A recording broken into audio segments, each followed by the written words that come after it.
নমস্কার, আমি মৃণাল বক্সি আর আপনারা রয়েছেন আমার সঙ্গে আমার ইউটিউব চ্যানেলে। আজ আমি আবার নিয়ে এসেছি আরও একটি নতুন ভিডিও আপনাদের সঙ্গে শেয়ার করব বলে। আজ 15ই নভেম্বর 2024, বাংলার ক্যালেন্ডার অনুযায়ী 29শে কার্তিক। দিনটি রাস পূর্ণিমা বা কার্তিক পূর্ণিমা। হিন্দু ধর্ম মতে কার্তিক পূর্ণিমা বা রাস পূর্ণিমা অত্যন্ত শুভ। মূলত বৈষ্ণব ধর্মাবলম্বীরা রাস পূর্ণিমার দিনটি রাস উৎসব পালন করেন। বৈষ্ণবীয় ভাবধারায় শ্রীকৃষ্ণের প্রকৃতির উৎসবই রাস। এই বিশেষ উৎসবে গোপিনীদের সহযোগে রাধাকৃষ্ণের প্রার্থনা করা হয়। রাসলীলা মানে শ্রীকৃষ্ণ, শ্রীরাধা ও তাদের গোপিনীদের লীলা খেলা। পুরাণে রাস উৎসবের উল্লেখ আছে। অনেকে মনে করেন ঈশ্বরের সঙ্গে আত্মার মহামিলনই রাস। তবে এক্ষেত্রে রয়েছে বিভিন্ন মতভেদ। মূলত কৃষ্ণের প্রেমের উৎসবকেই রাস পূর্ণিমায়। এই বিশেষ পুণ্যতিথিতে আজ আমি এসেছি গোপীনাথ জিউ ঠাকুরবাড়ির রাস উৎসব দেখতে এবং রাধাকৃষ্ণের বিগ্রহ দর্শন করতে।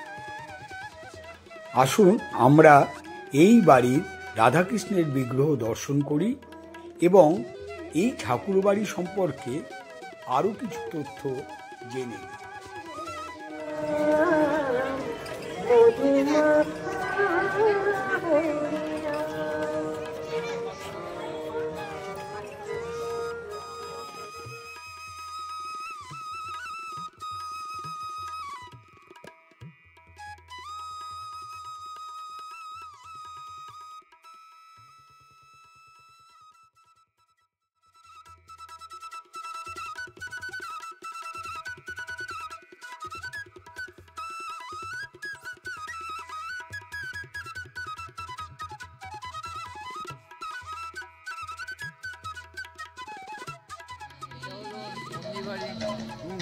এরা নন্দীরা এই প্রপার্টি এবং আরও কিছু প্রপার্টি দিয়েছে, সেখান থেকে যে আয় হয় এই ঠাকুরের সেবার জন্য। এই নন্দী বাড়িটা কোথায়, মানে নন্দীবাবুরা এখন কোথায় থাকে?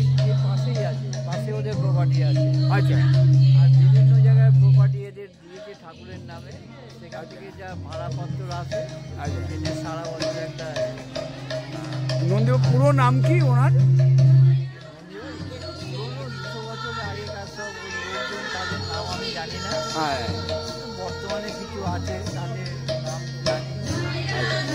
আর এটা এরা হলো সেবাইতের নামে। এটা এদের সেবাইতের নাম কি? আগে তো ছিল এদের ছিল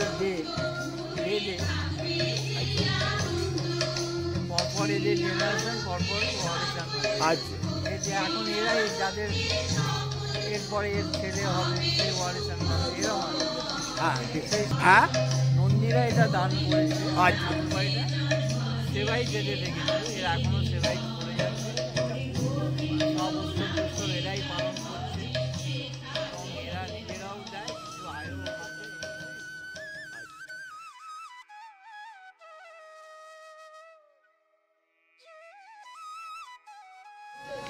আমি এখানে এই যে মন্দিরটি, এটা হচ্ছে এই যে রতনবাবু রোড বা স্থানীয় যে বরানগর, এটা এদের প্রাণ কেন্দ্র। এইখানকার সন্ধ্যার যে আরতি হয় তার যে ঘণ্টার ধ্বনি, সেটা ওই রাস্তার লোকজন বা এই গেটের বাইরে তারা শুনবার জন্য অপেক্ষা করে। এটা কি প্রতিদিনই হয়? এটা প্রত্যেক দিন এখানে কীর্তন হয়, সন্ধ্যা আরতি হয়, সকালে পুজো হয়।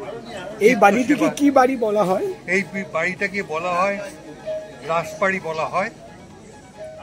আর একটা পুরনো বাড়ি গোপীনাথজির বাড়ি বলা হয়, নন্দী বাড়িও বলা হয়, নন্দী বাড়িও বলা হয়। এই কর্ণধার বাড়ির কর্ণধার এখন তুষারকান্তি দে। আরেকজন উনি এই যে গোবিন্দবাবু ছিলেন, এইখানে দেখছেন ওই যে ছবিটা, উনি কিছুদিন আগে এক্স ফুটবল প্লেয়ার। ইনি হচ্ছেন ইন্ডিয়ার টিমে খেলেছেন এবং একটা ক্লাবের কোচ ছিলেন। ফুটবল খেলেছেন। কিছুদিন আগে উনি দেহ রেখেছেন। বিএনআরে খেলেন, এখন হচ্ছে বিএনআরে উনি ট্রেনিংও দিতেন, আচ্ছা ট্রেনারও ছিলেন। এখন এদের মধ্যে প্রত্যেক দিনই সমস্ত উৎসবগুলি পালন হয়। তার মধ্যে বিশেষ উৎসবের মধ্যে আছে রথযাত্রা, ঝুলন যাত্রা, দোল, চাঁচর, তারপর হচ্ছে আপনার জন্মাষ্টমী, তারপর হচ্ছে আপনার এই রাসযাত্রা। এছাড়া অন্যান্য প্রতিটি তিথি এখানে পালন করা হয়, ঠিক আছে? এবং প্রত্যেকটি বিশেষ দিনে এখানে পুজো পার্বণও হয়ে থাকে এবং প্রতিটি স্থানীয় লোকজন এখানে আসেন, মন্দিরে আসেন। এখানে মন্দিরে কোনো পান্ডা বা অন্য কোনো প্রকার কোনো কিছু এটা সম্পূর্ণ অরাজনৈতিক একটা প্ল্যাটফর্ম। এরা নিজেদের সাধ্যমতো সমস্ত কিছু চেষ্টা করে। এই যে রাস উপলক্ষে আজকে যে মেলাটা বসলো, এটা ধরুন আগামী লাইসেন্স অনুযায়ী 10 দিন কি 12 দিন এটা কন্টিনিউ করবে। এটা কতদিনের মেলা? এটা প্রায় 250 বছর ধরে এই মন্দিরটি আছে এবং এই মেলা চলে আসছে। 250 বছরেরই মেলা? 250 বছরেরই মেলা। এবার ধরুন আগে বড় হতো, তখন স্থানীয় মেলাগুলো যেমন ছিল, এখন সেখানে নিত্য প্রয়োজনীয় জিনিস প্রত্যেকটা জায়গায় পাওয়া যায়।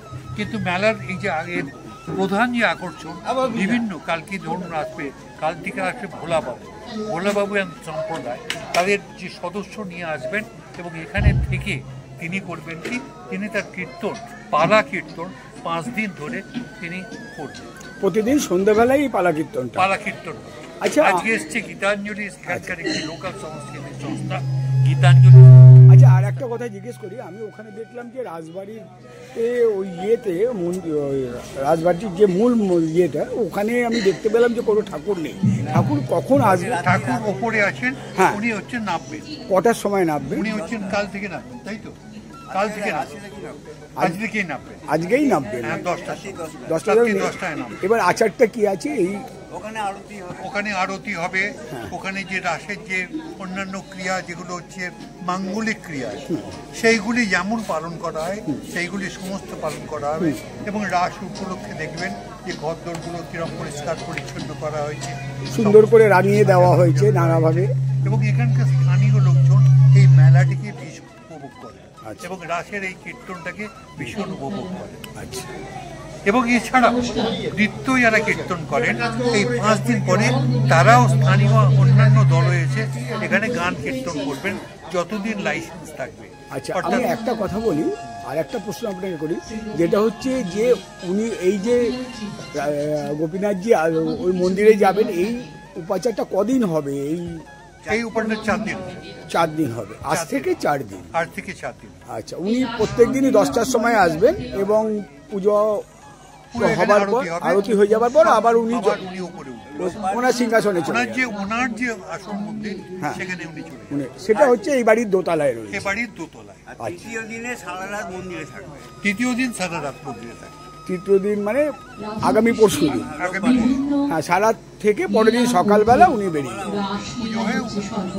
মোটামুটি এইটাই উপাচার। আচ্ছা, আপনার নামটা একটু বলুন। আমার নাম প্রদীপ চক্রবর্তী। আচ্ছা দাদা, আপনার নাম? আমার নাম কাজল বাগচি। আপনার নাম? শ্যামল কুণ্ডু। শ্যামল কুণ্ডু। অনেক ধন্যবাদ। মৃণাল বক্সী ইউটিউব চ্যানেলের পক্ষ থেকে আপনাকে এবং আপনাদের সকলকে ধন্যবাদ জানাই। এবং গোপীনাথ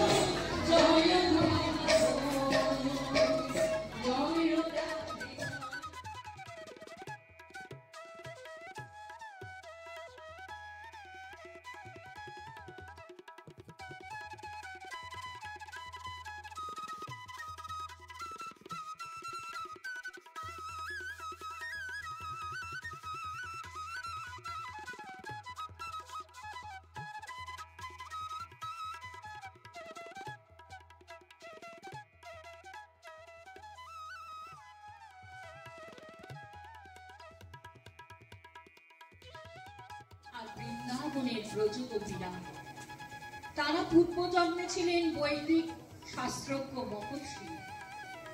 রামচন্দ্র যখন দণ্ডকারণ্যে লীলা বিলাস করছিলেন, তখন সেই বৈদিক শাস্ত্রজ্ঞ মহর্ষিরা রামচন্দ্রের দেবকন্যা, মুনিকন্যা এবং নাগকন্যারা পূর্বকালে ক্ষীর সমুদ্রের তটে ভগবান শ্রীবিষ্ণু তপস্যা করছিলেন।